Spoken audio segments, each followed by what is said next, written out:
सुनिए, मुद्दा क्या होना चाहिए? सबसे बड़ा दुश्मन क्या है नौजवान भाइयों का, बताओ तो जरा। कितने लोग यहाँ बेरोजगार हैं, जरा हाथ उठा करके बताइए। और यहाँ कितने लोग किसान हैं, वो भी हाथ उठाइए। आप एक किसान वर्ग से हम सवाल पूछेंगे और एक नौजवान वर्ग से पूछेंगे। मोदी जी ने क्या कहा था जब पिछली बार आए थे? तो अब तो 5 साल बाद चुनाव में ना आए हैं, इससे पहले भी चुनाव में आए थे। आप लोग बताइए नौजवान भाई, मोदी जी ने कहा था कि नहीं कहा था कि 2 करोड़ सरकारी नौकरी जो है वो देंगे? बोला था कि नहीं बोला था? क्या आप जानना नहीं चाहते मोदी जी ने कितनी नौकरियां दी? अरे मोदी जी, जब तू आयल रहा तो आपने पिछले चुनाव में ही कहा था, भाइयों बहनों, मोदी आएगा तो 2 करोड़ नौजवानों को हर एक साल नौकरी देगा। किसान भाइयों को क्या बोला था मोदी जी ने कि 2022 तक सभी किसान भाइयों का जो है आय दुगुना कर देंगे। अभी हम हेलीकॉप्टर से घूम रहे हैं, इससे पहले हम सड़क से घूम के गए, देख रहे हैं अभी कटनी चल रहा है, लोग फसल काट दिए, लेकिन फसल का उचित दाम नहीं मिल रहा है। बताइए किसान भाई, आप जो दिन रात पसीना बहा के लू में भी काम करते हैं, आप अन्नदाता हो, पूरे देश का पेट आप लोग भरने का काम करते हैं, और यही मोदी जी ने कहा था कि उचित फसल का दाम देंगे, हर किसान भाइयों का 2022 तक आय को दुगुना करेंगे। एक काम हुआ? क्या बोलते थे मोदी जी, हम तो काला धन लेके आएंगे, विदेश में पड़ा हुआ है, हर एक के खाता में 15-15 लाख रुपया देंगे। क्या हुआ? अरे मोदी जी जो है भाजपा पार्टी के हैं, और बीजेपी का मतलब ही है बड़का झूठा पार्टी। अब मोदी जी झूठ बोलने में माहिर आदमी है। थाली में गोबर रखेंगे, बोलेंगे खा लो हलवा है, अखवा फोड़ देंगे, फिर चश्मा दे देंगे, बोलेंगे देखो हमने चश्मा दे दिया है। यहाँ नौजवान सब कर रहा है, बोल रहा अग्निवीर योजना में हम लोग सब नौजवान सब तैयारी करता है, माँ बाप का मेहनत लगता है, पेट काट के बाल बच्चा का पढ़ाता है कि नौकरी हो जाए, नौकरी हो जाए। अग्निवीर योजना में 4 साल यानी 22-23 साल के होते होते आपको हटा देगा, केवल 4 साल रखेगा सेना में, बहाली में। और आप बताओ बेटो, आप लोग बताइए कि भाई जब कोई हमारा भाई सेना में बॉर्डर पे जाता है, हम लोगों की रक्षा खाते हुए शहीद होता है, तो ये अग्निवीर योजना में मोदी जी ने शहीद का दर्जा भी नहीं दिया है, शहीद का दर्जा भी नहीं दिया। पेंशन मिलता, पेंशनों नहीं मिलेगा। कैंटीन का व्यवस्था होता है हर आर्मी के जवानों को, उसकी भी व्यवस्था नहीं है। आप बताइए कौन सा योजना भाई? और 4 साल के बाद क्या करेगा नौजवान? तो मोदी जी ने जितने वादे किए सब खोखले। अर्चना रविदास जी लोकल कैंडिडेट हैं, और जमुई को प्रधानमंत्री जी ने प्रयोगशाला बना दिया है, खाली बाहरी को टिकट दिए रहे। बताइए बाहरी का लोग को टिकट मिला कि नहीं मिला?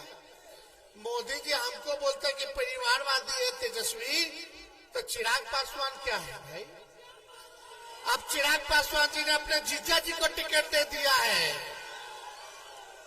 और जीजा जी का उनके मेहमान हैं, लेकिन आप लोग को पता भी है कि उनका घर कहाँ है, कहाँ के रहने वाले हैं। अर्चना रविदास तो लक्ष्मीपुर की है, झाझा में पड़ता है घर, और इस बार पहली बार हम लोगों ने लोकल उम्मीदवार दिया है 15 साल 20 साल से आप लोग जिता रहे हैं भाजपा को, एनडीए को। राज्य में सरकार है 17 साल उन लोगों की। 10 साल से प्रधानमंत्री है मोदी जी, फिर भी गरीबी नहीं मिटा पाए, तब भी बेरोजगारी नहीं मिटा पाए, तब भी जो है आप देखिएगा किसानों का आय दुगुना नहीं किया, महंगाई कम नहीं की, और हर चीज का महंगा हो गया। सिलेंडर गैस का दाम देख लीजिए, 1200 से 1500 पहुंच गया, लेकिन महंगाई कोई चीज में कमी नहीं है। गरीब के थाली खाली हो रहा है, बाल बच्चा पढ़ लिख के डिग्री लेके नौकरी नहीं मिल रहा। लेकिन जब आपके भाई बेटा को 17 महीना मौका मिला, तो 17 महीने में 5 लाख लोगों को सरकारी नौकरी हमने दिया। उप मुख्यमंत्री रहते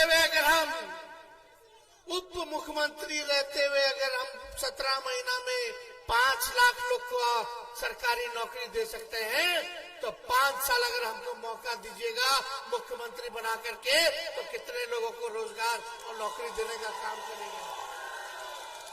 लेकिन देश के प्रधानमंत्री जी से पूछो तो लाखों में भी नौकरी नहीं दे पाए, बल्कि जिसका नौकरी था वो भी खत्म हो गया सरकारी, क्योंकि सब कुछ निजीकरण कर दिया गया। हवाई जहाज को बेच दिया, एयरपोर्ट को बेच दिया, रेलवे को बेच दिया, 4 साल का ठेका बहाली कर दिया गया सेना में, बीएसएनएल बेच दिया। बताओ, जहां भी नौकरी मिलता था, सबसे ज्यादा नौकरी रेलवे में ना मिलता था, जवाने लोग के ना मिलता था सेना में, खत्म हो गया हर चीज। क्या कीजिएगा आप लोग? मोदी जी ने वादा किया था बिहार को विशेष राज्य का दर्जा देंगे, कोई वादा नहीं पूरा किया। लेकिन आप सब लोगों को हम बताना चाहते हैं, इन लोगों के पास मुद्दा नहीं है, काम नहीं किया। जब तेजस्वी को मौका मिला 17 महीने, तो जितनी आंगनबाड़ी महिला थी, ममता आशा थी, जितने हमारे तालीमी मरकज के लोग थे, टोला सेवक थे, विकास मित्र थे, सबके आय को दुगुना हम लोगों ने किया। हम लोगों ने जाति जनगणना कराने का काम किया और सभी लोगों के आरक्षण को बढ़ाने का काम किया। हम रात भर छापा मारते थे अस्पताल में, ताकि लोगों का इलाज हो सके, दवा मिल सके। लेकिन भाजपा का एक भी मंत्री कोई किसी को देखे रात भर घूमते हुए, छापा मारते हुए, देखते हुए? दो को उप मुख्यमंत्री बन गया, एक तो हमारे ही यहाँ से गए, लेकिन कोई काम ये लोग नहीं कर रहा। ऊपर से नीचे सब लोग इन्हीं का, एनडीए का विधायक है, अरे मांझी जी के पार्टी का विधायक है ना रे भाई, एनडीए में ना, और एमपी उनका है, 3 बार से जीत रहा लोग, 15 साल से, 17 साल से नीतीश जी अब बीजेपी की सरकार है, और 10 साल से भारत में इनकी सरकार है। आप पूछो, अपने दिल पे हाथ रखे कि आपके जीवन में क्या परिवर्तन लाया है? इन लोगों ने कौन सा परिवर्तन लाया है? कोई परिवर्तन नहीं लाया। मेरा मानना है कि इस बार चुनाव होगा लोकल के मुद्दे पर, क्षेत्रीय मुद्दे पर। इस बार क्षेत्रीय मुद्दा हावी रहेगा। ये देश का चुनाव है, लेकिन देश जो है गांवों से बनता है, राज्यों से बनता है, जिलाओं से बनता है, प्रखंडों से बनता है। तो जब तक आपके विकास आपके गांव में नहीं होगा, आपके जिला में नहीं होगा, आपके प्रखंड में नहीं होगा, आपके राज्य में नहीं होगा, तब तक देश का विकास संभव नहीं है। तो जरा पूछिएगा, देखिएगा, गांव में कौन मोदी जी इतना अच्छा अस्पताल बना दिए क्या? जाके देखिएगा, आपके बाल बच्चों के लिए अच्छा स्कूल बना दिए क्या? तेजस्वी था तो 3 महीने में बहाली पूरा करवा के नियुक्ति पत्र दिलवा दिया 5 लाख लोग को, और तेजस्वी के जाते ही पेपर लीक हो गया बहाली जो निकलना था। अब तक हम रहे होते तो ये लोग बर्बाद कर दिया इतना महीना। सोचो 10 लाख लोगों को सरकारी नौकरी मिल गया होता। लेकिन जब से इनकी चाचा जी पलट गए तो पलट गए। लेकिन हम ये बुजुर्ग हैं, अभिभावक हैं, उनका सम्मान करते हैं, लेकिन जहां रहे वहां स्थिर रहे। एक बार चुन ले, हेने रहे के बाद कि होने जाए के बाद एक ही जगह लेकिन रहे।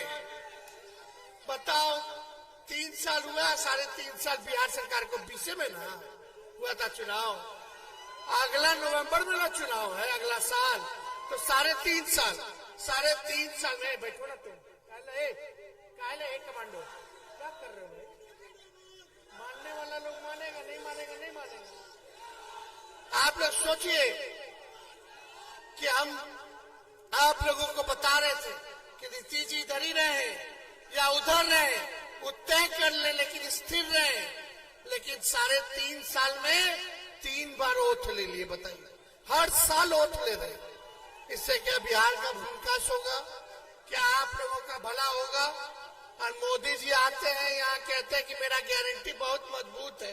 अरे मोदी जी, जरा हमारे चाचा के गारंटी लेके दिखा दो कि पलटेंगे कि नहीं पलटेंगे। अब मोदी जी का गारंटी तो चाइनीज वाला माल जैसा होता है, 1-2 दिन चलेगा, 1-2 बार इस्तेमाल होगा, खत्म हो जाएगा। अंदर से खोखला। जब तक चुनाव है तब तक मोदी जी का गारंटी रहेगा। जैसे चुनाव खत्म होगा सब कुछ खत्म हो जाएगा। फिर अमित शाह आएंगे, बोलेंगे अरे तो चुनाव में जुमला बोला जाता है। तो हम लोग ज्यादा कुछ नहीं कहेंगे, समय नहीं है। लेकिन सिकंदरा की जनता से हम सब लोगों से अपील करते हैं, भाई जरा सोच और विचार के कीजिएगा। लोकल उम्मीदवार हैं, चिराग पासवान इतने 2 बार से सांसद रहे, एक जमुई में एक अपना पार्टी का दफ्तर भी नहीं खोले, होटल में रहे सारा दिन। जब आना हुआ होटल में फिर निकल दिए। अब अपने जीजा जी को टिकट दिए तो भी होटल में। अरे रात में दिक्कत होगा तो कहाँ जाइएगा, किसके पास जाइएगा, केकरा ढूंढिएगा? कोई मिले वाला हो तब मोदी जी का गारंटी याद आएगा, देखो हम फिर ठगा गए, समझे? अरे मोदी जी, आप इतना बोलते हैं परिवारवाद परिवारवाद, तो चिराग जी रामविलास जी के बेटे हैं, उनका भाई चाचा भतीजा सब अब दमादो आ गए हैं राजनीति में। और चिराग जी कहते हैं कि हनुमान है, वहां परिवारवाद मोदी जी को नहीं लौका। हम जीतन राम मांझी उनका बेटा, उनकी समधो सब है, तब ठीक है। जगह जगह बीजेपी ने नवादा से विवेक ठाकुर को टिकट दिया है, सीपी ठाकुर जी के बेटे, और औरंगाबाद में भी जो कांग्रेस पार्टी में नेता थे उनका बेटा को टिकट दिया। सब जगह परिवारवाद वाले को टिकट बांट रहे हैं और आप करके कहेंगे कि देखो परिवारवाद खत्म होना चाहिए। मोदी जी, अगर परिवारवाद खत्म होना चाहिए तो आप अपने घर से, अपने पार्टी से शुरू करो और एफिडेविट के लिख के दो जनता को कि किसी भी नेता के बेटा को टिकट नहीं देंगे, किसी भी नेता वाला बेटा वाला पार्टी के साथ हम गठजोड़ नहीं करेंगे। काहे हम मांझी जी को, चिराग पासवान जी को रखे हैं, और जहां जहां भाजपा को टिकट मिल रहा सब परिवार वाले लोग को टिकट मिल रहा। कथनी और करनी में अंतर है, ये झूठ बोलते हैं, इसलिए इन लोगों से सावधान रहना। अभी रामनवमी आएगा, हम लोगों ने कलम बांटा है, कितना परिवार का 5 लाख परिवार को हम लोगों ने उस घर में नौकरी दिया है, खुशी है, खुशहाल है। लेकिन रामनवमी आ रहा है, मोदी जी आएंगे फिर हिंदू मुसलमान की बात करेंगे। हम तो कलम बांटे, वो लोग तलवार बंटवाएंगे। नौजवान को नुकसान नहीं, सबको नुकसान होगा।